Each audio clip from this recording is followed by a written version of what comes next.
The Korean War was the first proxy war of the Cold War, the first ideological war between communism and capitalism, and the first and last time the Soviets and Americans would engage in direct conflict with each other.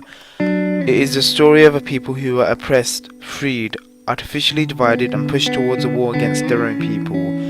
It is a story, much like others in the Cold War, of the two superpowers using a population as chess pieces to gain power in the world stage.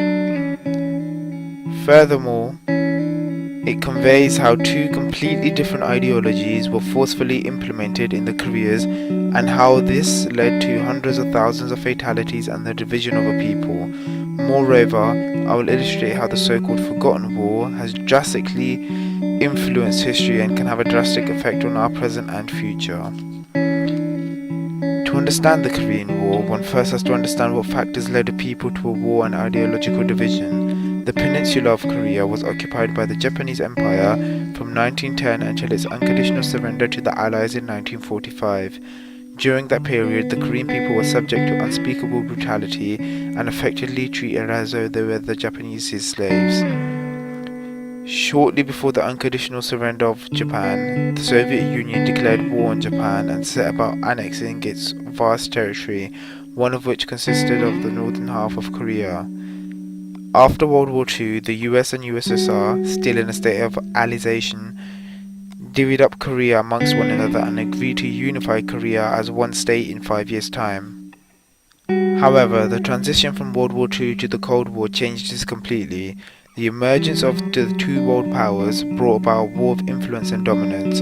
With this turn of events, Korea, like Germany and later Vietnam, was used as a stage to show ideological dominance of one ideology over another. North Korea was therefore embossed by communism, and South Korea, which was occupied by the US, did in accordance with capitalism and democracy. In both territories, movements of the other ideology were promptly and violently stamped out, and there was mass unrest, mass executions, and economic turmoil.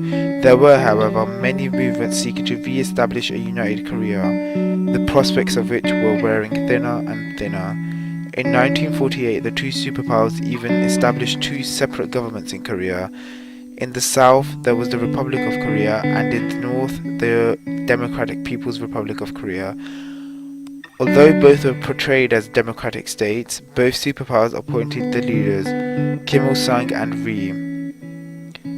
After the founding of the two states, the USA and USSR left the Korean peninsula in 1949, leaving behind a crippled state with an overpowering aspiration for unification. This aspiration for unification materialized itself on the 25th of June 1950 when Kim Il-sung, the leader of North Korea, attacked the South on the grounds of unifying the Korean people. After just 4 days, the North had already captured Seoul and was swiftly moving further south. This was due to the fact that the North were better equipped for a war. The South Koreans were forced to retreat, and the North Koreans quickly surrounded them in the port city of Busan. At this point, a total victory seemed imminent. However, 2 days after the initial invasion, on the 27th of June 1950, the UN Security Council passed a resolution in the absence of the Soviet Union to support the South militarily in a coalition and impose sanctions on the North. In the following months, the UN coalition, led by the US, prevented a complete victory over the South by weakening the North's supply lines and pushing the North Koreans to the 38th parallel and beyond. In October 1950, and on the orders of US President Truman, the coalition pushed deep into the north and were close to the Chinese border and seemingly victory when communist Chinese forces attacked the coalition and, with Soviet-Russian air support, pushed back the coalition to the 38th parallel. After this, a stalemate quickly developed, with both sides making as good as no gains or losses over the next 1.5 years.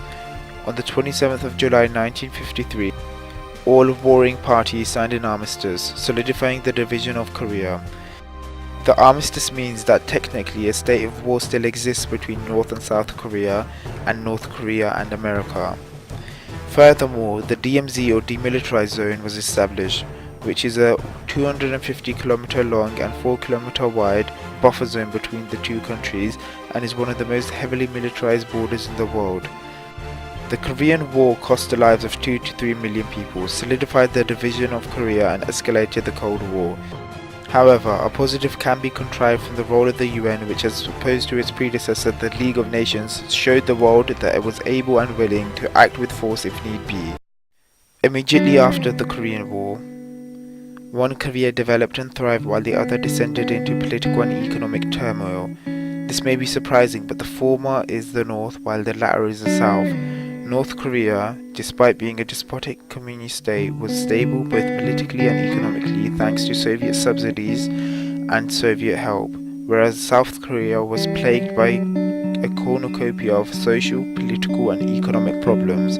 This, however, changed in the 70s with the industrialization of South Korea. This led to the South being an actual democracy in the 80s and to an economic boom which has elevated the South to being one of the largest economies in the whole world. In the 1980s, everything in the North started to go south. The economy started shrinking, and after the fall of the Soviet Union, the North became an isolated dictatorship plagued with economic disintegration and famine. Nowadays, North Korea is seen as a dangerous despot and desperate state that might plunge the world into World War III. The Korean War is often referred to as the Forgotten War due to the fact that it took place between two major wars, the world-changing World War II and the highly controversial Vietnam War. It may lie in the shadow of these two conflicts, but we shouldn't forget that everything that is going on right now is a direct consequence of history. The North Koreans still want to unify with their southern brethren and vice versa. They want to enact revenge upon the Japanese and have threatened them with war and fired missiles in their airspace.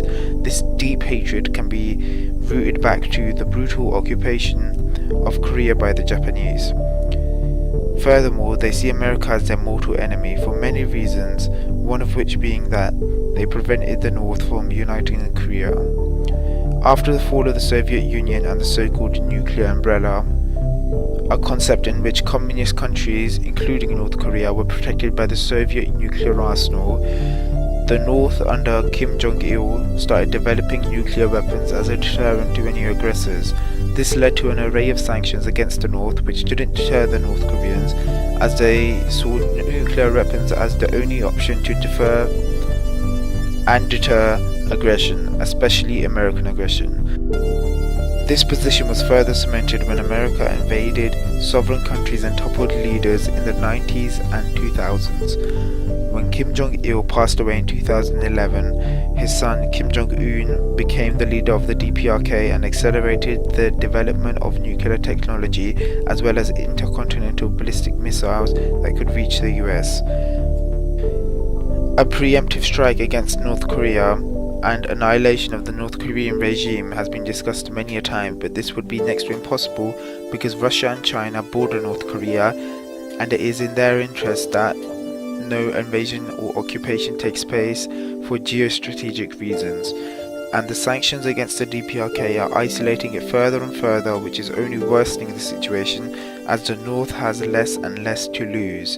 And finally, with the introduction of nuclear weapons and so many actors, it isn't far-fetched to assume that a conflict with the North will not only cost countless lives, but kickstart World War III. This wouldn't only be detrimental for a particular group, country or region, but it threatens our very existence as a species.